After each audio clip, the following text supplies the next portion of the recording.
All right, Walt, so spring is almost here. Yes. And I know gardeners are ready to get their hands dirty. So let's help them out. Well, I tell you what, last year my plants looked like they just wasn't quite getting what they needed. So, you know, I dug around there and I saw where I had a lot of clay in my soil. Okay. So I said, hey, I'm going to have to amend that. So what I did, you go out there and you get you some topsoil, and you can just go anywhere to get that.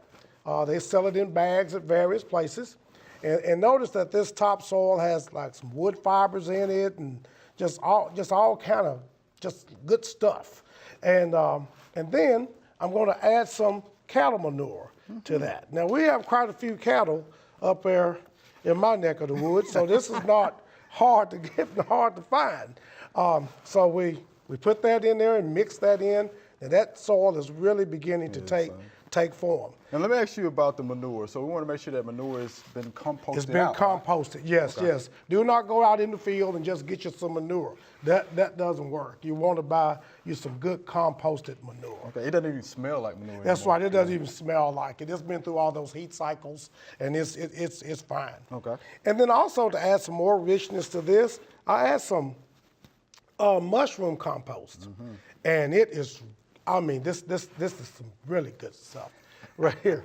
And it's just bringing that soil and just, it's going to open up those pore spaces. But sometimes, you know, it rains and we still need a little bit more. Okay.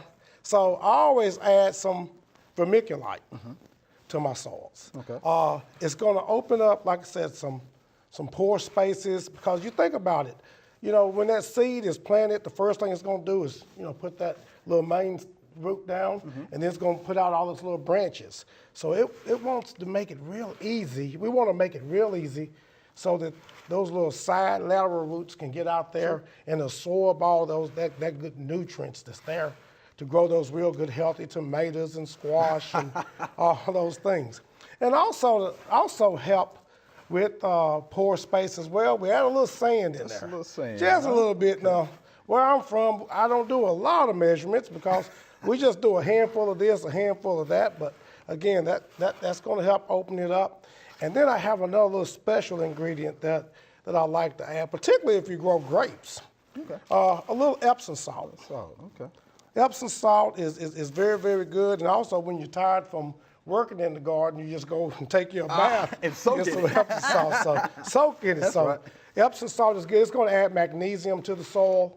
And I tell you, now this is some good soil. That looks good. Yes. So what do y'all think, ladies? Does that look good? What do you think about that? That looks great. That looks That really looks good. like Yes. I could grow in it. I mean, yes, if I was a seed, I would be very, very, very happy in there and put forth some good cucumbers and beans and what have you. But there you go right there. A nice little soil mix. Yes, nice soil mix. In my head, I can hear Mr. Jim Bogus say, what do we want? Pore space. Pore space. It's all about pore It's all space. about pore space. And I think that's a good job. And also as gardeners, we don't mind getting our hands dirty. We don't That's mind part that. of it. Now, are there any other amendments that we can add to the soil? I mean, do you add a fertilizer once you get finished with this and get your plants in the ground? Well, yes, I do add, on some of my things I grow organically. Other things I do add fertilizer to. And also, if you're having some issues, sometimes you can add composted sawdust, particularly for blueberries. Blueberries love that composted sawdust. It just loves it.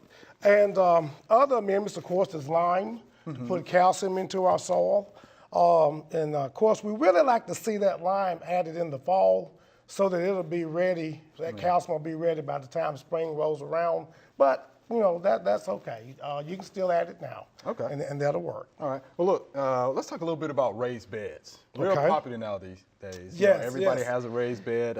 Schools now have raised beds. So let's talk a little bit about that. Well, yes. First of all, you want to make sure that the raised bed is probably about 4 feet wide. Okay. Because the research kind of shows where the typical adult, about 4 feet is good enough. Okay.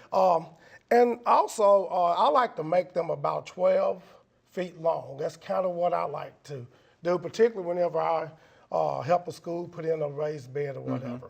I also like to go about 12 inches deep or a foot deep on topsoil. Okay. So build it where you can, have it with that depth.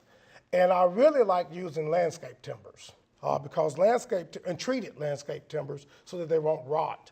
Now some people like to use the railroad cross tires, but you have that creosote. Yeah, creosote. Right. Now you know that can give you some issues. I would stay away from that. Yes, and I have seen people use old tires I've seen that. and all of that, and I guess it just kind of depends on you know what you would want, you know, so to speak.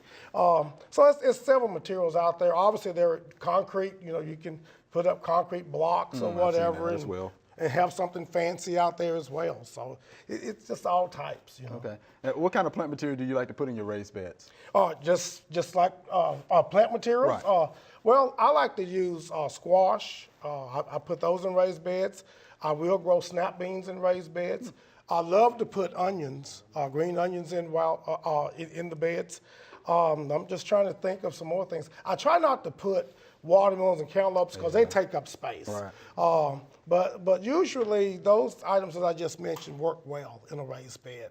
And and also tomatoes. And a lot of times we're using those things for educational purposes also. So I want to get something that I know can grow well. Mm-hmm. Okay. Now something else folks are going to do since you're starting to warm up now is put out mulch. Yes. So what is some good mulching material? Well, now me personally, I like straw. Oh, okay. And of course, being in the area where I live, we grow a lot of wheat. So I can get a lot of wheat straws. That's no problem for me to get it. But you can also use shredded newspaper. You know, some people use plastic. You know, that's kind of a lot of labor intensive there. But if you want to use that, that's fine. Sure. You know, those are good mulching materials. And obviously, if you do use the plastics, it will warm the beds up quicker. Mm-hmm. And therefore, you can plant and you will get better weed control because obviously you just plant into the plastic. Right. So, you know, that'll help you out with that. Okay. And I like the shredded hardwood bark mulch. It's pretty much what I use That's at home. fine as well, yes. Okay. Yes, nothing wrong with that. And that's going to give you some added benefit down the road as that decompose and break down. So, yes, all that's good. All right, well, Walt, we appreciate that good information. We can't wait to get out in that garden. Okay, I can't either.